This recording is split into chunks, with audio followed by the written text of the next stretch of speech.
ఉన్నట్టుంది.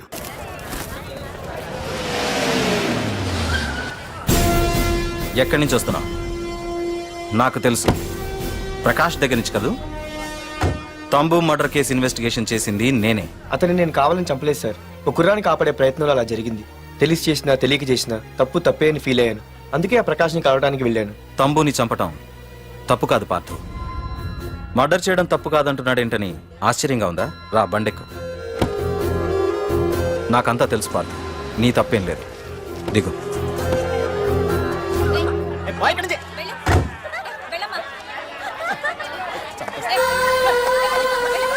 ఆమె ఎవరో తెలుసా? నాకంటే ముందు నా పోస్టులో ఉన్న పోలీస్ ఆఫీసర్ భార్య. తన కళ్ళ ముందే తన భర్తని ఆ తంబుగాడు అతి దారుణంగా నరికి చంపేశాడు. అది చూసి ఆవిడ పిచ్చిదైపోయింది.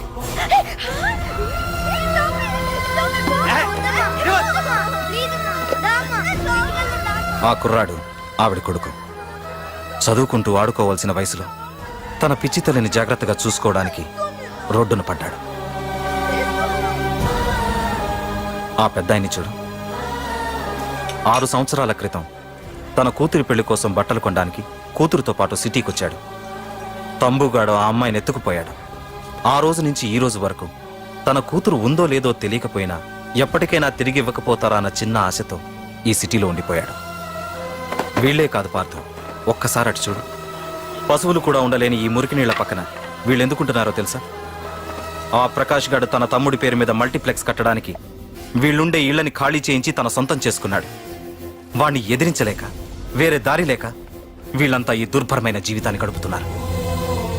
ఇప్పుడు చెప్పు పార్థు, తంబుని చంపడం తప్పని ఇంకా నువ్వు ఫీల్ అవుతున్నావా?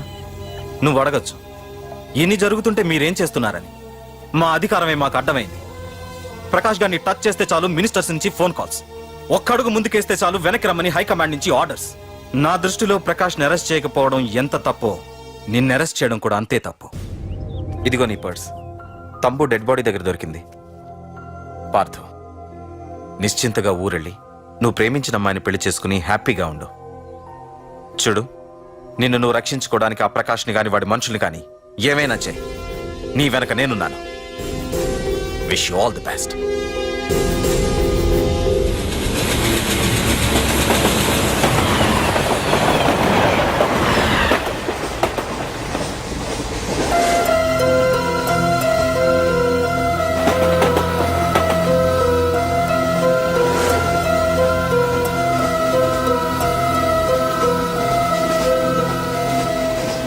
సార్ ఆకలేస్తుంది సార్, ప్లీజ్ సార్. అమ్మ ఆకలేస్తుందమ్మా. Sir please sir.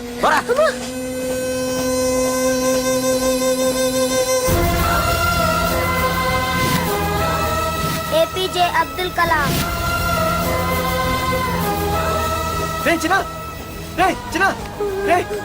ఏంద్రా నీకు? ఏంటి ఇలా ఉన్నావు? ఏమైందో చెప్పరా? చెప్పు. వాట్?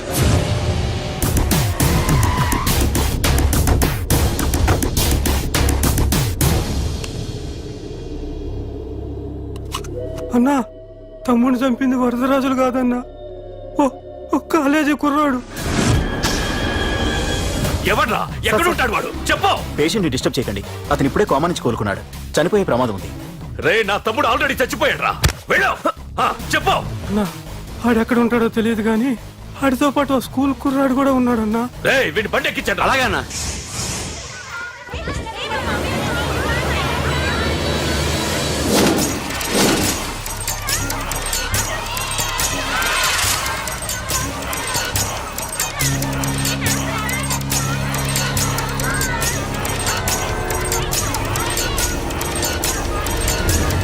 అన్నా, ఆ కుర్రాడన్నా. రే బాబీ ఆగరా. మర్యాదగా చెప్పు. నిజంగా అతను ఎవరో మాకు తెలియదు సార్. తెలియకుండానే వాడితో మీ కొడుకుని స్టేషన్కి పంపించారా? చెప్పు. చెప్పు చెప్పు చెప్పు చెప్పు చెప్పు చెప్పు చెప్పు. తెలియకుండానే వాడితో స్టేషన్కి పంపించావా? చెప్పు.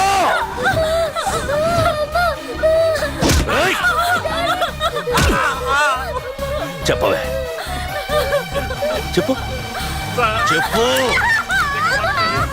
నన్నేమి చేయకండి సార్. ఇప్పుడు చెప్తా చెప్పు మమ్మల్ని వదిలేయండి సార్ ప్లీజ్ చెప్పు. సార్. చెప్పు ఇంకా మాకు తెలియదు తెలీదా సార్. చెప్పు చెప్పు ఏయ్, చెప్పు ఏయ్! ఏయ్, చెప్పు ఇప్పటికైనా చెప్పవే ఓడు నా చేతిలో చావాలి చెప్పు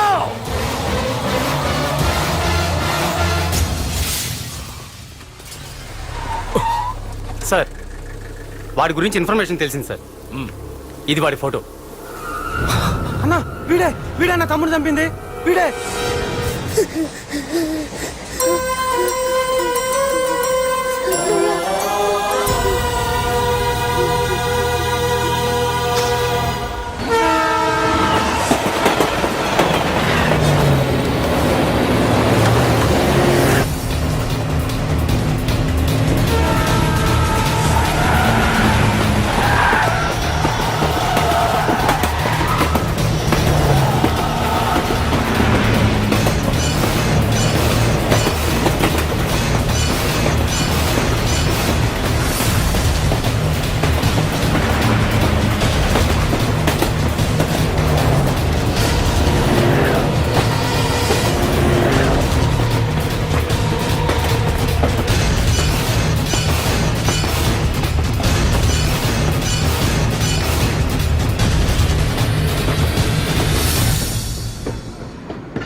అయ్యో మన భోగిలు విడిపోయాయి.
ఎరా నిన్ను తలుచుకుంటే చావును తలుచుకున్నట్ట అంత మగాడివా ఇప్పుడు తలుచుకోరా ఎవరిని తలుచుకుంటావు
గురించైనా ఒకసారి ఆలోచించు ప్రకాష్. ఇప్పుడు నా ఆలోచన ఆవేశం అంతా పార్థుగాడి చావు గురించే.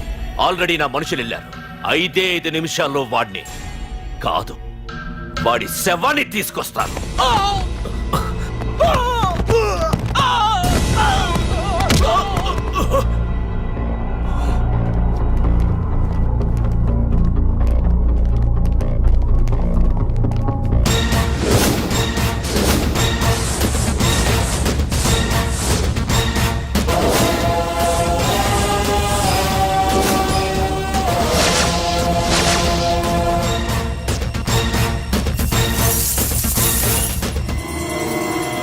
పార్థు, రేయ్, నువ్వు జీవితంలో ఏ తప్పైతే చేయకూడదు అదే చేశావు.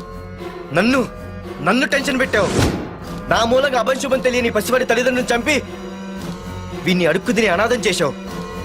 నీ వల్ల అన్యాయం అయిపోయిన ఈ పసివాడి మీద ప్రమాణం చేసి చెప్తున్నా, నా పెళ్లికి పంతులు పంచాంగం చూసి పెట్టిన ముహూర్తం ఈ 28. అప్పటి వరకు నేను ఇక్కడే ఉంటా. నీ ప్రతి అడుక్కి ఎదురొస్తా. నీ రౌడీ రాజ్యాన్ని నేలకూలుస్తా. నీ రాక్షసత్వం వల్ల ఇప్పుడు వీడు ఏ స్థితిలో అయితే ఉన్నాడో అదే స్థితికి నిన్ను తెచ్చి నడి రోడ్డు మీద నిలబెడతా. దానికి నేను పెట్టిన ముహూర్తం ఈ నెల 19. తెచ్చుకో. నీ బ్రాంచీల నుండి జనాల్ని తెచ్చుకుంటావో, నీ గోడౌన్ నుండి ఆయుధాలు తెచ్చుకుంటావో. ఒరే ప్రకాష్, పొరపాటున నా పొరచేయి తగిలితేనే పైకి పోయాడు నీ తమ్ముడు. అదే నే మనసు పెట్టి పిడికిలు బిగించి కొట్టానంటే పునర్జన్మ లేకుండా పోతావు.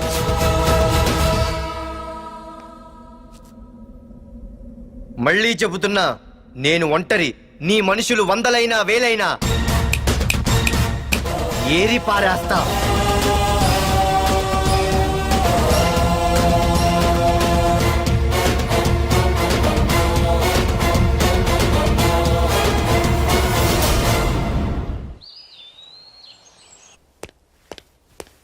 నాన్నా, పార్థు, ఏం నాన్నా? నేను ఇంత టెన్షన్ పడుతుంటే నువ్వే మాట్లాడవేంటి? పార్థు తనని నమ్ముకున్న వాళ్ళని టెన్షన్ పెట్టడు, తనతో పెట్టుకున్న వాళ్ళకి టెన్షన్ పెడతాడు. అవునమ్మా, ఒక్క ప్రకాష్ కాదు, 100 మంది ప్రకాష్లు అడ్డొచ్చినా వాళ్ళంతు చూసి పెట్టిన ముహూర్తానికొచ్చి నీ మెళ్ళో తాళి కడతాడు.